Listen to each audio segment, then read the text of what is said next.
Outra coisa, pessoal, que vocês devem prestar atenção amanhã é na questão do processo migratório, tá certo? O processo migratório, as migrações, sabe diferenciar a migração sazonal da migração pendular no Brasil. A migração sazonal, ela é de acordo com o quê? Com as estações do ano. Em termos de população, vejam tanto a questão da pirâmide como a questão também das migrações. E a migração pendular é aquela migração diária. Se você vai para o colégio todos os dias e retorna, se você sai do seu bairro para o trabalho, vai e volta todos os dias, é a migração pendular. A migração que, inclusive, envolve muita gente, ou por que não dizer, a maioria das pessoas que residem na região metropolitana de Natal. Amanhã, sobre o Rio Grande do Norte, preste atenção, algo deverá cair sobre a questão da metropolização de Natal. A metropolização, quem é a região metropolitana de Natal? Indo ainda para a questão populacional, uma área que corresponde a cerca de 9 municípios, concentra uma população de 1.300.000 habitantes, 1.300.000, 1.400.000, né? Vejam bem, esse tipo de imigração dentro da região metropolitana está associada às migrações pendulares, né? A migração pendular que já foram cobradas muito no vestibular. E o ano passado saiu até uma reportagem no jornal aqui local que dizia que Natal, a cidade do Natal, durante o dia tinha 700.000 habitantes. Mas à noite, Natal, aliás, durante o dia, Natal estava com 1 milhão de habitantes. E à noite, Natal caía para 700.000. Mas para onde essas 300.000 pessoas foram? Para os seus bairros. Para a chamada de quê? De cidade dormitório. Né? A cidade dormitório, que é aquele bairro residencial, onde também chamada de cidade satélite, né? Onde as pessoas utilizam suas casas somente para dormir, porque durante o dia ela está envolvida, seja na questão do trabalho, seja na questão do estudo, dos negócios. Então esse é o modelo de migração pendular, tá certo? Então quero mandar um abraço ao pessoal daí, Soldado, Santa Catarina, que está assistindo ao Grande Udo, seu Expedito, né? Todo mundo aí assistindo nossos aulões, todo mundo concentrado, né? Nos nossos aulões, Dona Cátia, né? Que está aí sentada no sofá. Atenção, Tiaguinho, assistindo nossos aulões aqui na TV União. Tá certo? Então, analisando, voltando para a pirâmide, por favor, voltando para a tela. Então, explica as principais tendências apresentadas na evolução desta pirâmide. Então, seria essa, como eu já acabei de falar. A próxima questão, ela diz o seguinte: quando o reverendo Thomas Malthus, ministro da Igreja Anglicana, 1766, publicou sua obra Ensaio sobre o Princípio de População, a Inglaterra experimentava as transformações da primeira Revolução Industrial. Naquele momento, a população mundial era constituída de aproximadamente 1 bilhão de habitantes. Naquele momento, né? Hoje já são 6 bilhões. E a pobreza e a fome eram fatos preocupantes. Atualmente estamos vivendo a terceira Revolução Industrial e no ano passado, há 10 anos atrás, 1999, a população mundial atingiu a 6 bilhões de habitantes. Diante de um quadro global de grande desigualdade socioeconômica e ameaças ao meio ambiente. Para Malthus, naquela época, a pobreza e a fome seriam resultado do desequilíbrio entre o ritmo de crescimento da população e a capacidade de produção de alimentos. Ele dizia que a população ela crescia numa PG, a produção de alimentos numa PA. Né?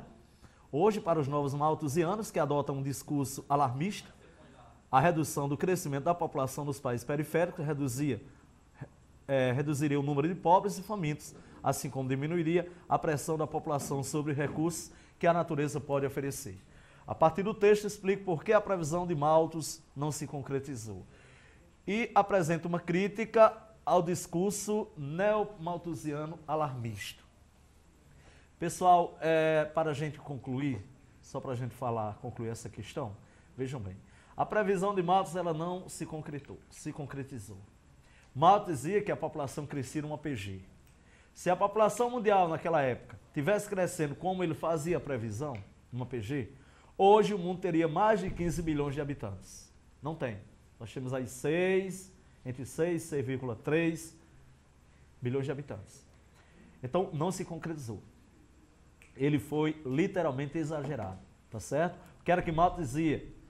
ele tinha um certo ditado famoso que dizia que o pobre era pobre porque tinha filhos. Ou seja, quanto maior o número de pobres, maior seria, aliás, quanto maior o número de filhos, maior seria a tendência de quê? De empobrecimento da família, tá certo? Então ele foi exagerado, porque a previsão dele não se concretizou, tá certo? E voltando para aqui, para a tela, por favor. Daqui a pouco volta. Então, ainda olhando aqui, por favor. E ele dizia o seguinte: qual seria? Apresenta uma crítica ao discurso neomalthusiano alarmista. O que é que os neomalthusianos afirmam? Os neomalthusianos afirmam o seguinte, que os países pobres deverão repensar a questão de crescimento populacional e que devem controlar, né, esse número populacional, e porque, na verdade, a culpa dos problemas lá nos países do norte são exatamente os países do sul, a questão da imigração. Mas, em outro lado, estão dizendo por aí que a solução dos problemas que ocorrem em função da baixa natalidade dos países ricos tem sido a importação de trabalhadores do sul, do chamado de países subdesenvolvidos. Então, vejam bem, hoje o crescimento populacional em alguns países do norte praticamente zerou. Qual é o problema? Está faltando mão de obra. Qual tem sido a solução? Importar trabalhadores do mundo periférico, do mundo subdesenvolvido. Qual é o lado bom? A questão, por exemplo, do fornecimento da mão de obra. Mas tem um lado ruim também, que tem sido o crescimento de movimentos ligados à xenofobia. E o que é xenofobia? Aversão a outra raça. Então, gente, essas questões você deve levar em consideração amanhã. Não só essas, como outras questões que a gente trabalhou durante todos esses meses de revisão aqui na TV União. Quero dizer que foi gratificante estar com você em quase todos os lares do Rio Grande do Norte, em vários municípios, Natal, na região metropolitana, cidades do interior. Obrigado a você que me assistiu, obrigado a você que compreendeu o que a gente falou, a você que tirou dúvida, encontrou a gente nas ruas, perguntou. Com certeza você está ligado, você está atenado, e isso só vai dar você. Se já se deu bem hoje, imagine amanhã, imagine depois de amanhã. Então, com certeza, depois de amanhã você vai arrebentar nesse vestibular, como fez hoje, como vai fazer também amanhã. Quero agradecer a oportunidade ao professor Luiz Carlos, jovem que investe em educação para todo o Rio Grande do Norte, cumprindo bem sua meta de um educador, tá certo? Como sempre foi. E faça a prova tranquilo. A prova é sua, o futuro é seu e o sucesso lhe aguarda com certeza. Um beijo no coração de todos. Muito obrigado a todos que me assistiram e muito sucesso para todo mundo.